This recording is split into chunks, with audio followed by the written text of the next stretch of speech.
The clock only spins one direction. Kids grow up. Ed100 Chapter 4 focuses on the use of time in education. It's an asset even more fundamental than money. For kids, learning starts at birth.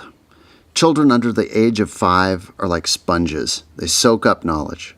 Families with money send their kids to great preschools where learning is part of the fun.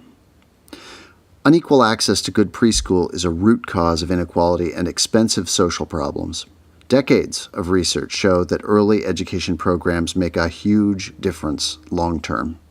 Kids do better in school, get into less trouble, and are more likely to grow up as contributing members of society.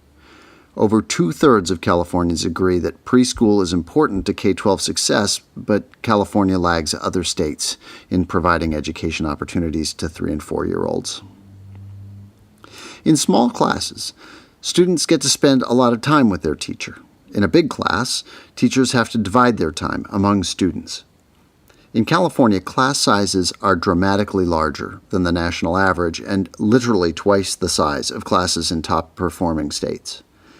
Managing and engaging a large class is very difficult, especially if students are behind or unruly or at different learning levels or speak different languages.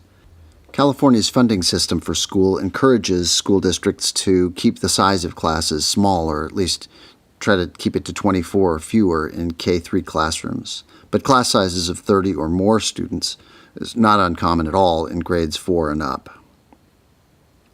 Students generally spend about 6 hours per day in school, 180 days a year. That comes to about 1,000 hours in a school per year. Comparisons are tricky, but that's similar to the amount of time in school in most countries. Kids love special days in schools, like birthdays, holiday events, or performances. But from a learning perspective, the days that count most are the boring ones, when teachers can focus on the curriculum. Students' time is valuable. In California, we spend more than $11,000 per year per student, so the face value of an hour of a student's time is over $11 per hour. Remembering this rule of thumb can help put a rough price tag on meetings or programs or events that take students away from the classroom. Some teachers are masters at using time well. Lesson 4.4 includes some links that are, let's say, worth your time. When students need extra help to learn something, it usually means that they need extra time with someone who can help them. There are many approaches related to this general idea, including grade retention, tracking, differentiated instruction, personalized instruction, SES, RTI. If there were one amazing tool, there wouldn't be so many acronyms. Lesson 4.5 unpacks the ones that we've heard of, and new ones are always being invented. Summer vacation is a long-standing tradition of the education system. Unfortunately, it is also a great contributor to the achievement gap. Students from families in poverty are less likely to have access to enriching summer experiences, and they tend to regress in reading skills over the summer. Summer jobs for teens are also a source of gaps. White teens are employed at higher rates than non-white teens. For many students, the scheduled day doesn't exactly end when school lets out. Instead, they transition to after-school programs or daycare arrangements where they're supervised. These after-school activities cost money, differ greatly in quality, and are not equally available to all students. After-school programs are an ad hoc add-on to the school system, and there's no clear source of funding for them.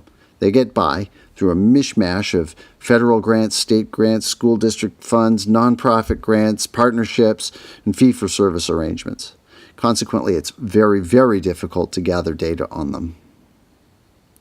Data about school attendance is a little easier to come by. Schools take attendance carefully, partly because they receive funding based on the students that show up to school.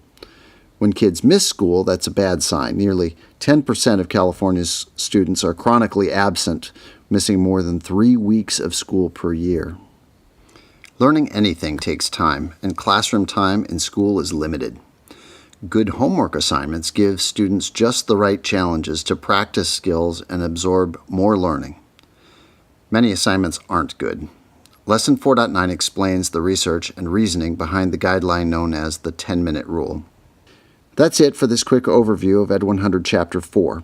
For much more, including quizzes, discussion guides, meeting plans, and our blog, visit ed100.org online.